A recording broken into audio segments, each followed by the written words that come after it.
అందరికీ హాయ్ అండి. ఈ కేకు నాకు తెలియకుండా మా వారు తీసుకొచ్చారనమాట. అంటే ఇంకా పిల్లలు పెద్దయిపోయారు.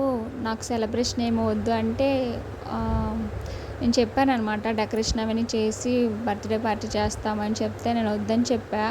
అవేమి అక్కర్లేదు అనేసి అంటే తర్వాత ఏమో తిను నాకు తెలియకుండా కేక్ తీసుకొచ్చారు.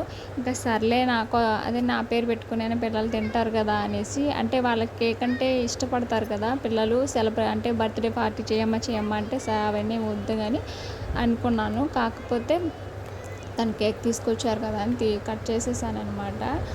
ఇంకా పిల్లల గురించి తెలుసు కదా! ఇంకా మన బర్త్‌డే అయినా కూడా వాళ్ళే బర్త్‌డే అనుకుని ఇంకా క్యాండిల్ అలా వెలిగించుదాం అనేసి అనుకుంటే అది క్యాండిల్ వెలిగించడం రాలేదు. అందుకోసమని నేనే వెలిగించా తర్వాత. పిల్లలు కూడా మా ఫ్రెండ్స్‌ని పిలుస్తామమ్మా అంటే నాకు అవేం వద్దు అని చెప్పేసా. ఇంకా మన నలుగురిమి అలా కేక్ కట్ చేసేసుకున్నాము. అంటే ఇంతకుముందు పెళ్ళికి ముందు చేసేదాన్ని కాదు. మా అమ్మ వాళ్ళు నేనెప్పుడు చేయలేదు. తర్వాత పెళ్ళయిన తర్వాత మా వారే చేసేవాళ్ళు. గిఫ్ట్స్ ఇచ్చి బాగా చేసేవారు. అలా పిల్లలు పెద్దవుతుంటే కూడా నేను అవేవి వద్దు, ఇంకా వాళ్ళు సెలబ్రేషన్ చేసుకుంటున్నారు కదా!